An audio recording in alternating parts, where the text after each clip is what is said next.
compounds the disaster. You believe because you wanted to believe it. But obviously you knew, every white man knows, that he would not himself, lying track for nothing.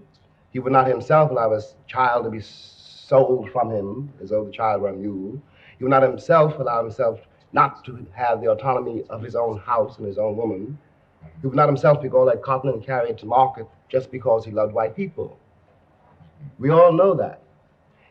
And the word Negro in this country really is designed finally to disguise the fact that one is talking about another man, a man like you, who wants what you want.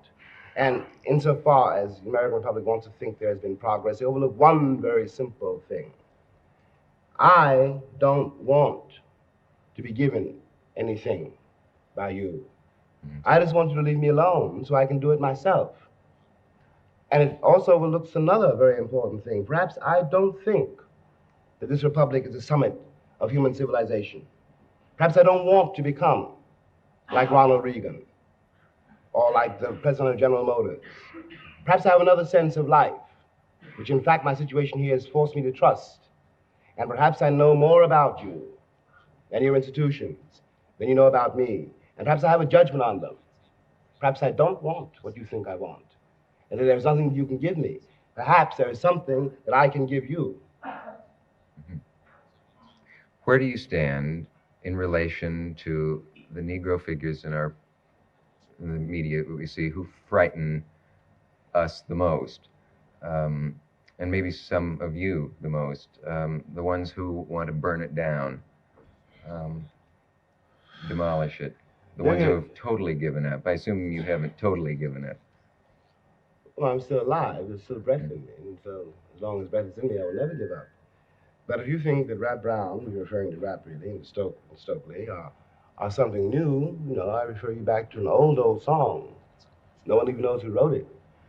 And it's supposed to be spiritual. It's supposed to be about, Christian church, but it really is a slave revolt song. The man says, if I had my way, little children, great God, if I had my way, I'd tear this building down. It is not new for me. We've always felt that. It is new for you.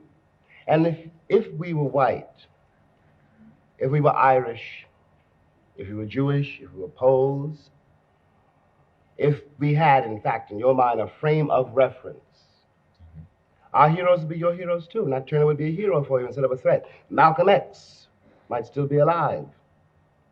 It is that you can face, in some ways, the discontent of white people. When they rise, they are heroes.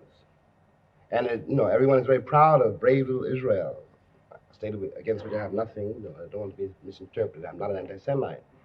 But when the Israelis pick up guns, or the Poles, or the Irish, or any white man in the world says, give me liberty or give me death, the entire white world applauds.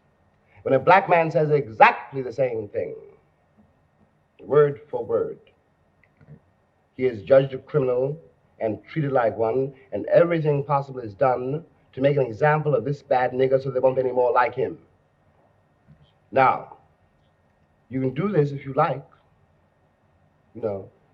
until your party is over. But I know, after all, who my heroes are. And George Washington is not one of my heroes, for example. Neither is Booker T. Washington. What the American public has always tried to do is to accommodate me into a system which is always meant my death. They want me to become an accomplice to my own murder. That is what you really mean by integration. That's impressive. I don't understand it. That last sentence. Stokely Carmichael says, and he's quite right, that integration is a euphemism for white supremacy. The truth is that we have been integrated here since we got here. That is not what the battle is at all. If Negroes in this country arrange from every color under heaven, from yours to mine, to people even blacker than me, that gives away the history and tells us what happened. Or as an old black woman once put it to me, to sum it up, she said, white people don't hate black people. If they did, we'd all be black. That's something you got to face. You, the American Republic. We are your brothers, and you're disowned brothers and sons and sisters and daughters. You got to face that. There's a sense in which I don't think you answered my question, and we will doubt. be back in a moment. Stay with us. Mr. Baldwin, I guess what I meant by not answering my question was this. You get a kind of simple idea of what Stokely Carmichael and H. Rap Brown mean, and it's maybe because we may not read their words in complete form, but we see them for a minute on the news, and they're yelling, get guns, burn, so forth. And all I was asking really was, are you more moderate than that in your present mood? And are they saying too much? Are they over making a point? Well, the point that they're trying to make cannot be overstated. I'm much older than Rap, and I'm much older than Stokely. And to that extent, I can be called more moderate, I suppose. But on the other hand, the difficulty here is this. I can't, and Martin Luther King said this too in another way, I can't really ask a black boy younger than, let's say, 20 years old, all right? 17 years old, 25 years old. There are two things I can't ask him to do. I can't ask him to allow himself to live on the terms bequeathed him by the American white people of this country. I cannot ask him to allow the forces which rule this country to emasculate him.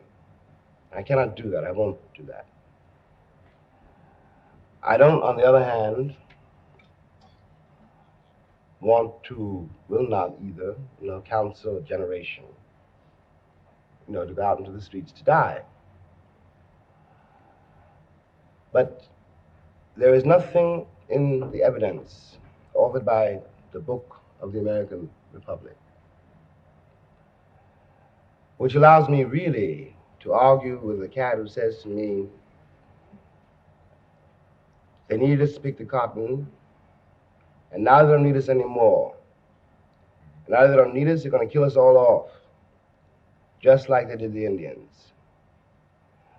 And I can't say it's a Christian nation. Your brothers will never do that to you because the record is too long and too bloody. That's all we have done. All your buried corpses now begin to speak. I can't depend on the American moral credit to save some of the people whom I love, because you don't have that moral credit. You told yourself, yourselves, and us for all these years nothing but lies. Now, I want you to understand something. I'm not interested in making an accusation. I'm not even talking about the past. I'm talking about the present. This is not an accusation. It is a plea for the life of this country. Because no matter what I say, no matter what Martin said, the despair in the ghetto, the despair throughout the country accumulates with every hour. And people grow up much faster than you think they do. People are uptight about Stokely now because he said black power. No one is concerned about white power, which is now wiping out Southeast Asia.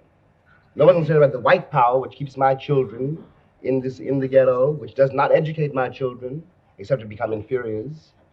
This is power. And when the Republic reacts as it did to the linking of the two words, power and black, it is a confession of what the country has done with its power.